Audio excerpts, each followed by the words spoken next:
Hello प्यारे दोस्तों, आप सभी का एक बार फिर से स्वागत है आपके अपने YouTube channel Ajay Sahu education में। हमने प्रीवियस वीडियो में प्रॉफिट लॉस या लाभ हानि का पार्ट फर्स्ट देखा था। आज मैं लेके आया आपके लिए प्रॉफिट लॉस या लाभ हानि का पार्ट सेकंड।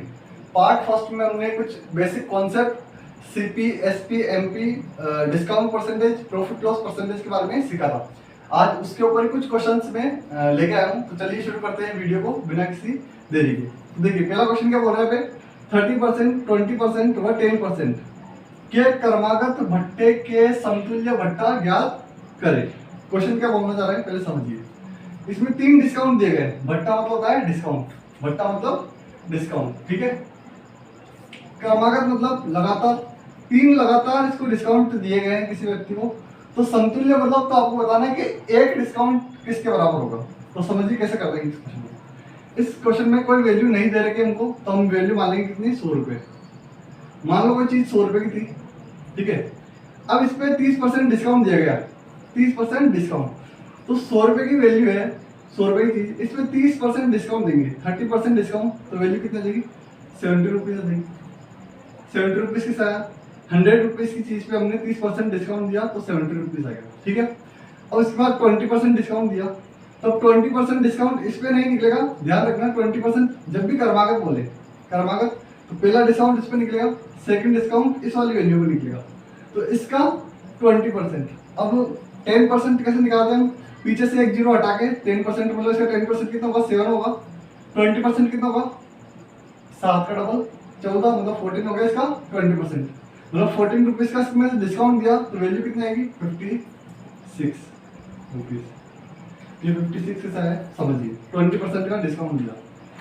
20% कैसे, इसका 10% कितना होगा, 7 होगा। इसका 10% कितना होगा, 7। इसका 20% कितना होगा, 14। मतलब 14 रुपीज का इसमें से डिस्काउंट। 70 रुपए की चीज पे अगर 14 रुपए डिस्काउंट दिया, तो वैल्यू कितनी की बची, 56 रुपीज, ठीक है। इसमें से क्या कर दिया, 14 रुपीज माइनस कर दिया। अब बोल रहा है कि इसके बाद 10% का डिस्काउंट दिया। पहला इस पे निकलेगा, दूसरा इस पे निकलेगा, तीसरा डिस्काउंट किस पे निकलेगा, इस पे। इसका 10%, देखिए इसका 10% कैसे निकलेगा, इसमें कितने जीरो है, एक जीरो है, तो पीछे से एक से पहले क्या लगा देंगे, पॉइंट। मतलब इसका 10% कितना होगा, 5.6। 5.6, ये 5.6 से आया, ये इसका 10% है। कैसे निकालेंगे इसका 10%, यहाँ पे एक जीरो है, पीछे से एक के पहले क्या लगा देना, पॉइंट, तो 10% होता है, ठीक है। अगर मान लो इसका 20% निकालो तो इसका डबल कर देना, 30 निकालो उसको 3 से मल्टीप्लाई कर देना, ऐसे हम निकाल सकते हैं। तो इसका 10% हो गया, ये 10% हम डिस्काउंट कर रहे हैं, मतलब 56 रुपए की वैल्यू है, उसमें 10% डिस्काउंट दिया। डिस्काउंट हमेशा माइनस करेंगे, तो इसमें से इसको माइनस करेंगे तो कितना आएगा। अब माइनस करने का तरीका देखिए कैसे करेंगे, इसमें से इसको माइनस, पॉइंट वाला है, कैसे माइनस करेंगे। ये है 5.6, इसको हम अप्रोक्सीमेट मान लेते हैं 6। ये कितना है, 6 है। 56 में से 6 माइनस करेंगे तो कितना बचेगा, 50 बचेगा। कितना बचेगा, 50 बचा। अब यहाँ पे था 5.6, हमने 4 क्या मान लिया, एक्स्ट्रा माना था भाई, 0.4 क्या माना, एक्स्ट्रा। इसमें 6 माइनस करें तो कोई इसमें से 0.4 और ऐड कर दिया पे। इसमें से आप इसको माइनस करोगे तो वैल्यू ये आनी है, ठीक है। आप ये लिख के कर सकते हो या फिर दिमाग के अंदर कर सकते हो। तो अब क्या होगी, कैलकुलेशन बचेगी थोड़ी सी, अगर आप थोड़ा सा सोच के इसको करेंगे। अब पूछा है कि ये 3 डिस्काउंट मैंने निकाल दी, फर्स्ट सेकंड थर्ड। अब बोला है कि बताओ कि सिंगल डिस्काउंट कितने का हुआ। देखो पहले मेरी वैल्यू थी 100 रुपए, मतलब मैं लेके कितने का आया था, 100 रुपए, और लास्ट में मेरी वैल्यू बची कितनी, 50.4। 50.4, तो मेरा डिस्काउंट कितना हुआ, 100 रुपए का माल मैंने इतने में बेच दिया। कितने का डिस्काउंट हुआ, 100 का माल मैंने इतने में बेचा, कितना हुआ, 40। अब इसमें से इसको माइनस करना है। अब माइनस करना देखो कैसे, पहले इसमें से 100 में से 50 माइनस करा तो कितना बचा, 50। अब 50 के अंदर में से और 0.4 माइनस करना है, तो कितना बचेगा, 49.6। समझिए 100 था, 100 में से 50 माइनस कर दिया, ठीक है। बचा कितना, 50 बचा मेरे पास। 100 में से 50 माइनस करा, 50 बचा। अब 50 में से 0.4 माइनस करूंगा तो कितना बचेगा, 49.6, ठीक है। इसका मतलब यहाँ से लेके मैंने यहाँ तक कितना डिस्काउंट दिया होगा, टोटल इसको 49.6% डिस्काउंट। अब ये रुपीज में भी आएगा और परसेंटेज में भी आएगा। परसेंटेज में भी यही वैल्यू क्या आएगी कि मैंने यहाँ पे 100 माना है, यहाँ पे 100 माना है, तो 100 में से इसको माइनस करेंगे तो 49.6 आएगा, और यही परसेंटेज का आएगा। क्यों, क्योंकि 100 की वैल्यू मानी है, तो परसेंटेज के हिसाब से अगर मैं इसके अपन में इंटू 100 लिख के इंटू 100 करूंगा तो 100 से 100 करने वाला है। तो ये इसका आंसर क्या हो जाएगा 49.6% का डिस्काउंट हो जाएगा। समतुल्य जो बट्टा होगा वो 49.6 आंसर आ जाएगा। इतना आपको क्लियर होगा। एक बार फिर से हम इसको आसानी से देखते हैं या थोड़ा स्लो देखते हैं। 100 रुपये की चीज़ थी, 10 इस पर 30% डिस्काउंट, 30% डिस्काउंट दिया तो 70 रुपये हो गई। इस पर मेरे को 20% देना है, इसका 10% कैसे होगा? इसका 10% होता है 7, 20% कितना होगा? 14 होगा। इसमें से 14 कम करा तो कितना आया? 56 आया। अब इस पर 10% डिस्काउंट दे रहे हैं, 10% कैसे? 5.6, इसमें 5.6 माइनस करा, ये आ गया। ठीक है, अब 100 की वैल्यू मैंने इतने में बेची तो मेरा डिस्काउंट परसेंटेज कितना आया? इसमें से इसको इतना माइनस करा तो ये आ गया। और क्योंकि आपने मैंने वैल्यू 100 मानी तो इसका परसेंटेज का भी क्या आएगा? 49.6 इसका परसेंटेज का आएगा। क्लियर? चलिए बढ़ते हैं नेक्स्ट क्वेश्चन पे।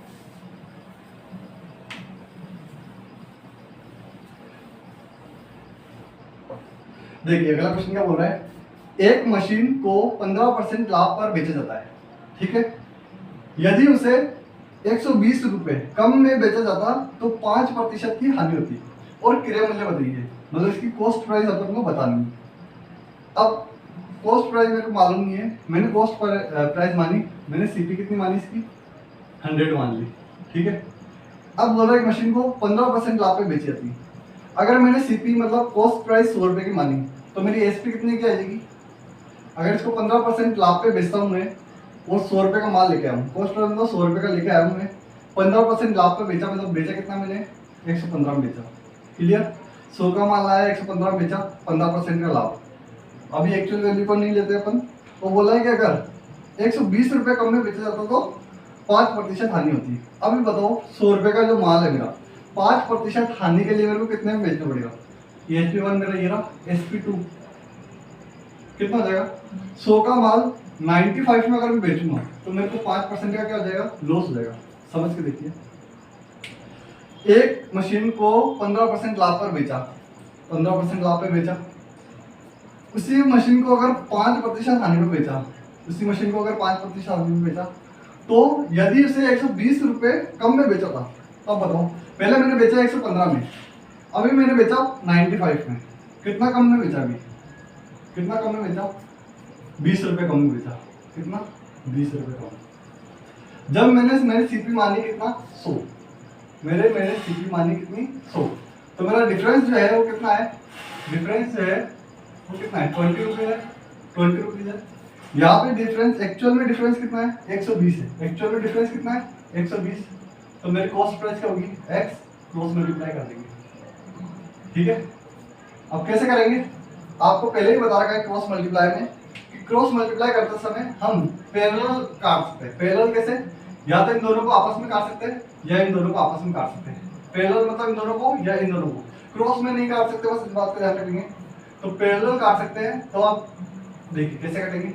20 की डबल से 20 बन जाए 20, 20 की डबल से 6 टाइम। ठीक है, 6 को 100 से इंटू करूंगा तो एक्चुअली कितना आ जाएगी मेरी? 600 आ जाएगी।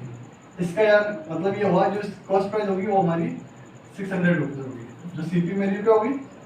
सीपी मेरी एक्चुअल जो सीपी है वो 600 रुपीज़ होगी और ये मेरा आंसर हो जाएगा। समझिए कैसे करना है क्वेश्चन, फिर से समझिए। एक मशीन को 15% लाभ पर बेचा, मशीन मैंने मानी 100 रुपये की। ठीक है, 15% लाभ पे बेचा, 115 में बेच दिया। बोल रहा है कि अगर उसी को मैं 5% हानि पर बेचता हूँ, उसी को मैंने कितना 5% हानि, मतलब इससे 5% हानि 95 पे बेचा, तो जो ये डिफरेंस होगा इसका वो कितना होगा? 20 हुआ। मेरे हिसाब से तो 20 हुआ और क्वेश्चन के हिसाब से हुआ 120। तो मेरे हिसाब से मैंने माना था 100, तो मेरा डिफरेंस आया था 20। अब क्वेश्चन के हिसाब से डिफरेंस आ रहा है कितना? 120। तो क्वेश्चन के हिसाब से सीपी तो निकालनी पड़ेगी, तो सीपी मैंने क्वेश्चन के हिसाब से x मान ली, क्रॉस मल्टीप्लाई से चेक किया तो आंसर आ गया 600। और 600 क्वेश्चन के हिसाब से जो इसकी सीपी होगी, क्रय मूल्य होगा, वो कितना होगा? 600 होगा। तो उम्मीद है ये क्वेश्चन भी आपको समझ में आएगा होगा। बढ़ते हैं अगले क्वेश्चन की तरफ।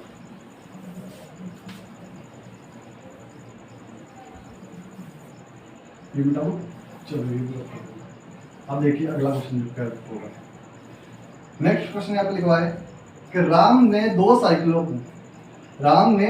साइकिलों में से प्रत्येक को, जब जानना प्रत्येक मतलब ईच को 1800 रुपये में खरीदा। ठीक है, इनमें से एक को 10% लाभ पर और दूसरे को 10% हानि पर बेचे। लेन देन में बताना है कुल लाभ या हानि कितना होगा। अब सुनिए मेरी बात, खरीदा मतलब क्या, कॉस्ट प्राइस CP1 कितनी है 1800 रुपये, पहले को खरीदा 1800 में, और CP2 मतलब दूसरा को भी कितने में खरीदा 1800 में। यहाँ पे लिखा है प्रत्येक, प्रत्येक मतलब ईच मतलब हर एक साइकिल को कितने 1800 रुपये में खरीदी इसने। अब बेचते टाइम क्या हुआ, SP बेचते टाइम बोल रहा है कि ये 10% लाभ पर बेचता है। बात समझिए, 10% लाभ मतलब 1800 में तो लेके आया, अब इसको 10% लाभ पर बेचेगा।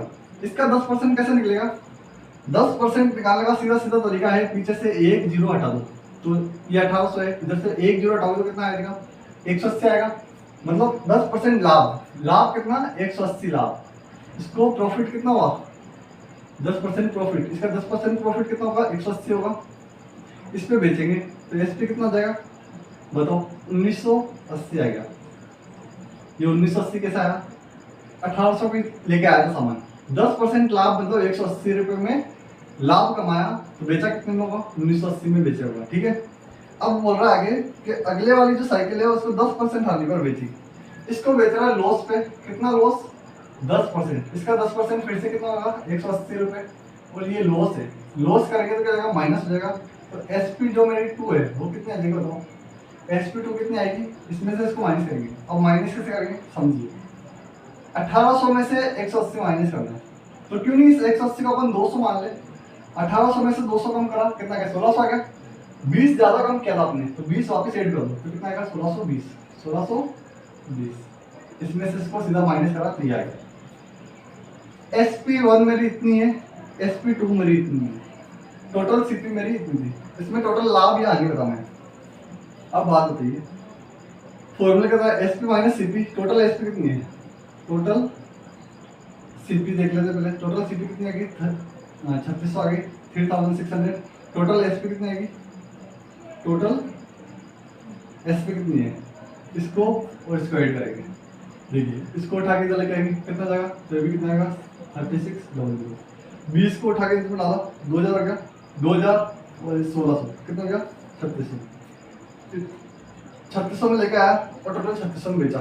प्रॉफिट लॉस कुछ हो गया क्या नहीं, तो इधर क्या हुआ no profit no loss, no profit no loss, इसका आंसर 0% लाभ, नो प्रॉफिट या नो लॉस, इधर में कोई न तो कोई हानि होगी और ना कोई लाभ होगा, इसका आंसर क्या आएगा नो प्रॉफिट नो लॉस आ जाएगा। बात समझ आएगी, चलिए देखते हैं अगला क्वेश्चन।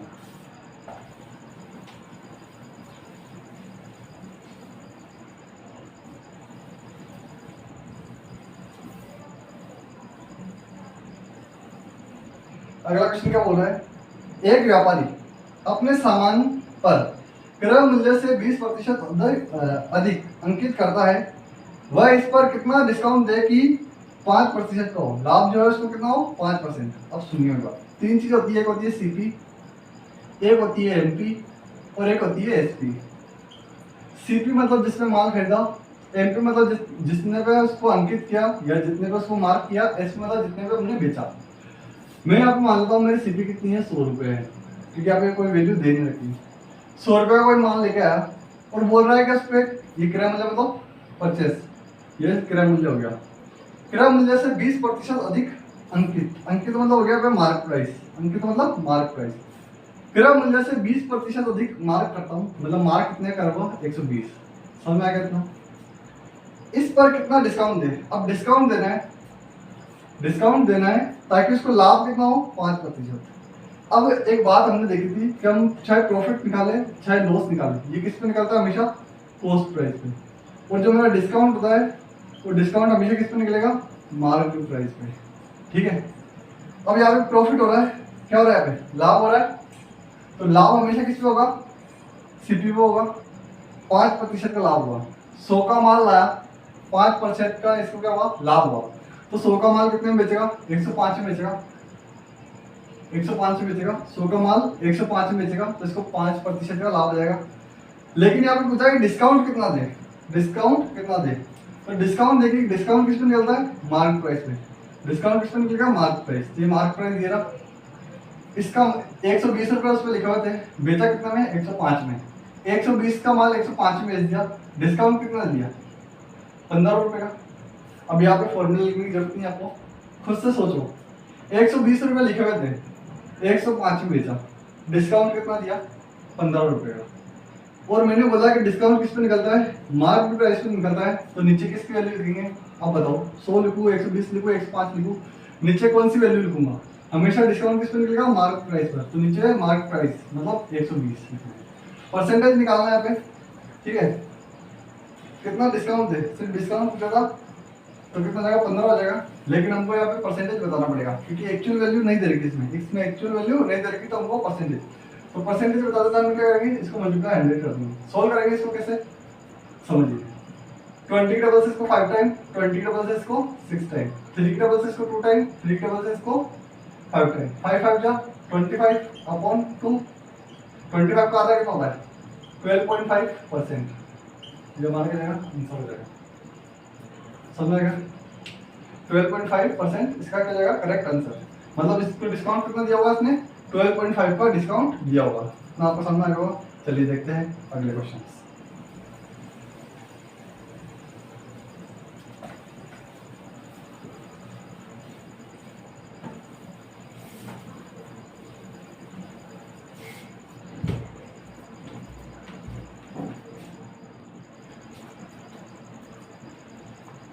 देखिए अगला क्वेश्चन क्या बोल रहा है, किसी व्यक्ति ने एक पुरानी टाइप मशीन 1200 में खरीदी और उसकी मरम्मत पर 200 रुपये व्यय किए, उसे 1680 में बेच दिया, उसका लाभ प्रतिशत बताना है। अब एक बात समझिए, जब भी हम किसी चीज को खरीदते हैं और उस पर कोई खर्चा करते हैं तो जो खर्चा है वो हमेशा हमारी कॉस्ट प्राइस में इंक्लूड होता है। यानी कि क्या, सॉरी, जो सीपी है वो कितना आएगा? 1200 रुपये तो हमने खरीदी इसको, प्लस इस पे खर्चा कितना किया? 200 रुपये। तो जो टोटल सीपी है मेरी, एक्चुअल सीपी है वो कितनी होगी मेरी? टोटल जो है सीपी होगी मेरी 1400 रुपये होगी। किसी भी चीज पे आप खरीदने के बाद खर्चा करते हैं तो सारा खर्चा किस में ऐड होगा? आपकी कॉस्ट प्राइस के अंदर ऐड होगा। इतना आपको याद रखना है किसी भी क्वेश्चन में। जब भी आप माल खरीदोगे, माल के ऊपर जो भी खर्चा किया, चाहे कलर किया, चाहे उसको ठीक करवाया, किसी भी तरह से, या किसी उसको लाने में एक्सपेंस किया, आपने कोई सामान खरीदा उस पर लाने ले जाने में जो खर्चा किया, वो सभी खर्चा किसके अंदर ऐड होता है? कॉस्ट प्राइस के अंदर ऐड होता है। तो इतना समझेगा, 1200 खरीदा, 200 रुपये का इस पे खर्चा किया, टोटल खर्चा कितना? मशीन कितनी की बैठी हमारे? 1400 रुपये की मशीन बैठी। बेचा कितने में? एसपी मतलब इसका एसपी कितना आ गया? बेचा कितने में? 1680 में। अब इसको प्रॉफिट लॉस होता है, समझो। 1400 को लेके आए, 1680 में बेचा, प्रॉफिट हुआ या लॉस हुआ? बोलो प्रॉफिट हुआ। कितने का हुआ? 1400 का माल लाया और 1680 का बेचा, कितना प्रॉफिट हो गया? 280 का प्रॉफिट हो गया। सीधा परसेंटेज निकालना है, कैसे करेंगे? 280 प्रॉफिट अपॉन प्रॉफिट और लॉस हमेशा किस पे निकलता है? सीपी पे निकलता है। सीपी हमारा कितना है? 1400 रुपये।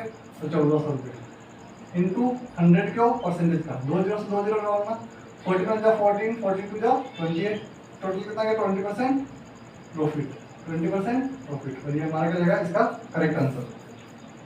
अगला क्वेश्चन देखते हैं।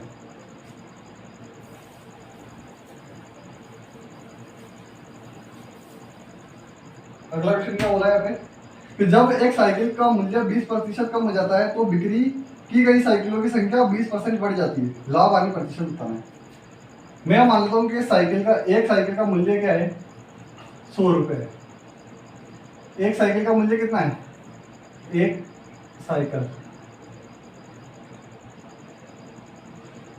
साइकिल कितने रुपए की आती है मेरी? 100 रुपये की आती है, ठीक है। मैं दिन भर में कितनी साइकिल बेचता हूँ? 100 साइकिल बेचता था, 100 साइकिल में सेल कर देता था। बात समझिए, एक साइकिल की वैल्यू है 100 रुपये, दिन भर में मैंने बेची कितनी? 100 साइकिल है, 100 साइकिल बेची, ठीक है। तो मेरे को बताओगे कि नाइट में जब मैं अपना पैसे गिनूंगा नाइट में, तो कितने पैसे गिनूंगा? एक साइकिल 100 रुपये की है, 100 साइकिल बेची नाइट में, मतलब दुकान बंद करते समय जब मैं गल्ला खोलूंगा उसमें से पैसे निकालूंगा तो कितने पैसे निकलेंगे? सीधे पहले गल्ले में सुबह दुकान खोली थी तो उसमें 1 रुपया भी था, 100 रुपये की 100 साइकिलें बेच दी, टोटल कितना कमा लिया? 10,000 रुपये कमा लिया। 10,000 रुपये के हुआ, सीधा मैंने कमा लिया, 10,000 रुपये कमा लिया आज के। चलो बंद करो दुकान। नहीं, अब बोल रहा है कि अगले दिन क्या करा उसने 20% कम कर दी इसकी वैल्यू। 100 रुपए की थी, ठीक है, साइकिल 80 रुपए की कर दी। 80 रुपए क्या मिल रही है बाजार में, साइकिल मिल रही है। अच्छे दिन आ गए, ठीक है। तो क्या करता है, जो इसके जो साइकिल जो पहले 100 बिकती थी, अब 100 नहीं बिकती, अब 120 बिकती है। कितनी बिकती है? 120 साइकिल बिकती है। 120 साइकिल ये बेच देता है। कब बेचता है? जब अपने मूल्य को 20% कम कर दिया। 80 रुपए की एक साइकिल बिक रही है, 120 साइकिल बेची, टोटल कितना कमा लिया इस पे? 9600। कैसे? 12 8 जा 96, जीरो कितना? एक इसके एक इसका, टोटल 2 जीरो। अब मेरी बात मानो, साइकिल तो इधर बेची मैंने 100, इधर बेची कितनी? 120। तो यहाँ तो सही है कि साइकिल की क्या है, नंबर बढ़ रहे हैं। लेकिन जब नाइट में जब गल्ला अपना समेटने की बारी आ रही, तब ये क्या हो रहा है, गल्ले में पैसे कम हो रहे हैं। तो इसका मतलब क्या, दुकान नंबर को लॉस हो रहा है। क्या हो रहा है? लॉस। कितने का लॉस होगा? 10,000 का माल बेचा 6,400 में, 400 रुपये का लॉस हो गया। 400 क्या हो गया? लॉस हो गया। अब लाभ आने प्रतिशत निकाला तो क्या, 400 का लॉस किस पे निकलेगा? हमेशा किस पे निकलता है? कॉस्ट प्राइस, पहले वाली वैल्यू पे। 10,000 इंटू 100, 2 जीरो से 2 जीरो, 2 जीरो से 2 जीरो, कितना आने होगा इसको? 4% का इसको क्या हुआ? लॉस हुआ। 4% लॉस, ये लॉस है 4%। समझ गया? मतलब अगर ऐसा कुछ काम करेगा वो, तो उसको 4% क्या करना पड़ेगा? हानि उठानी पड़ेगी। ये क्वेश्चन समझ गया वो? ऐसा क्वेश्चन शायद हमने प्रतिशत वाले चैप्टर में भी देखा गया था। सेम क्वेश्चन था शायद। अब देखते हैं अगला क्वेश्चन। अगला question very very very important. ये क्वेश्चन मोस्ट इंपॉर्टेंट है, समझिए। 5 रुपए में 6 की दर से केले लेके आता है। मतलब 5 रुपए में कितने केले लेके आया वो? 5 रुपए में लेके आया 6 केले। 6 केले लेके आया, 6 केले लेके आया। मतलब क्या, ये मेरी सीपी है, ये मेरी सीपी है, कॉस्ट प्राइस। बेचा कितने में? एसपी कितना है? एसपी बोल रहा है 6 रुपए में 5 केले बेच रहा है। कैसे क्वेश्चन करने की, कैसे करते हैं इस क्वेश्चन? जो क्वांटिटी है उसका एलसीएम ले लो। क्वांटिटी कितना है? 6 केले, यहाँ पे 5 केले। हमेशा एलसीएम किसका लेना है? क्वांटिटी का लेना है। 6 और 5 का एलसीएम लेंगे तो कितना आएगा? एलसीएम किसका? 6 और 5 का कितना आएगा? 30 आएगा। कितना आएगा? 30। अब कैसे करना है? 5/6 मल्टीप्लाई 30। कैसे करना है समझो वापस। जो पैसे है उसको हमेशा ऊपर लिखना है, क्वांटिटी को हमेशा नीचे लिखना है, क्वांटिटी को हमेशा नीचे लिखना है, और मल्टीप्लाई कर देना किससे? एलसीएम से। सेम प्रोसेस आपको इसमें अपनाना है। पैसे को ऊपर लिखना है, क्वांटिटी को नीचे लिखना है, मल्टीप्लाई कर देंगे किससे? एलसीएम से। इसको सोल्व करेंगे कितना आएगा? 25। और इसको सोल्व करेंगे कितना आएगा? 36। मतलब 25 का माल लेके आया, बेचा कितने में? 36 में। कितना प्रॉफिट होगा इसको? 25 का माल लाया, 36 में बेचा, प्रॉफिट कितना हो गया? 11 रुपए का प्रॉफिट हो गया। अपॉन में वैल्यू कितनी आएगी? सीपी आएगी हमेशा। अपॉन में वैल्यू कौन सी आती है? सीपी आती है। सीपी कितना है? 25 है। फिर परसेंटेज निकालना है तो इंटू 100 करेंगे। 25 से कितना करेंगे? 4 बार, 4 पे से इंटू करेंगे कितना आएगा? 44। प्रॉफिट होगा, लॉस होगा? 44% प्रॉफिट होगा। 44% प्रॉफिट होगा। क्यों? 25 का माल 36 में बेचोगे तो 44% क्या होगा? हमको प्रॉफिट होगा। तो उम्मीद करता हूँ आज की वीडियो आपको अच्छी लगेगी। अगर अच्छी लगी है तो अपने दोस्तों के साथ शेयर कीजिए, ताकि जो बच्चे मैथ्स में जिनके थोड़ा सा डर है वो डर हम निकाल सकें मिलकर। चलिए मिलते हैं नेक्स्ट वीडियो में, तब तक के लिए अपना ख्याल रखिए। जय हिंद, जय भारत।